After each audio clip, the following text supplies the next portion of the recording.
அண்மை செய்தி. தங்க நகை கடன் தொடர்பாக வெளியிட்ட சுற்றறிக்கைக்கு எதிரான வழக்கில் ரிசர்வ் வங்கி பதிலளிக்க நோட்டீஸ் வழங்கப்பட்டிருக்கிறது.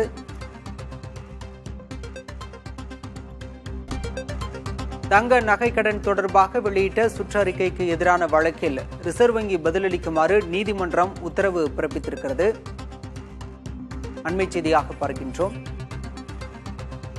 தங்க நகை கடன் விவகாரத்தில் உயர்நீதிமன்ற மதுரை கிளை உத்தரவு ஒன்றை பிறப்பித்திருக்கிறது, நோட்டீஸ் அனுப்பியிருக்கிறது. ரிசர்வ் வங்கி பொது மேலாளர் பதிலளிக்குமாறு வழக்கில் நோட்டீஸ் வழங்கப்பட்டிருக்கிறது.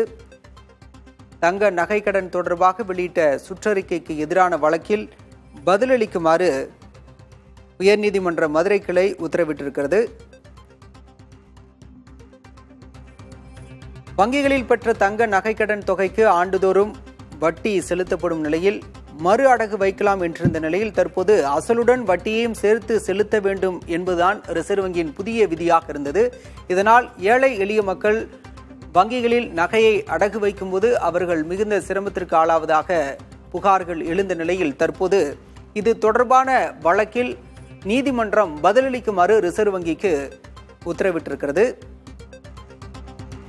முன்பு வங்கிகளில் பெற்ற தங்க நகை கடன் தொகைக்கு ஆண்டுதோறும் வட்டித் தொகையை மட்டும் செலுத்தி மறு அடகு வைக்கும் ஒரு நடைமுறை இருந்தது.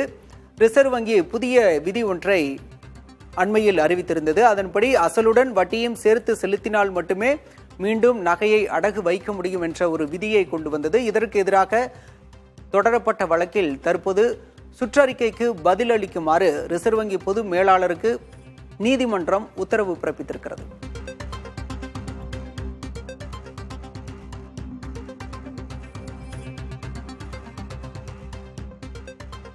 தங்க நகை கடன் தொடர்பான வழக்கில் ரிசர்வ் வங்கி பதிலளிக்குமாறு உயர்நீதிமன்ற மதுரை கிளை நோட்டீஸ் வழங்கி உத்தரவிட்டிருக்கிறது.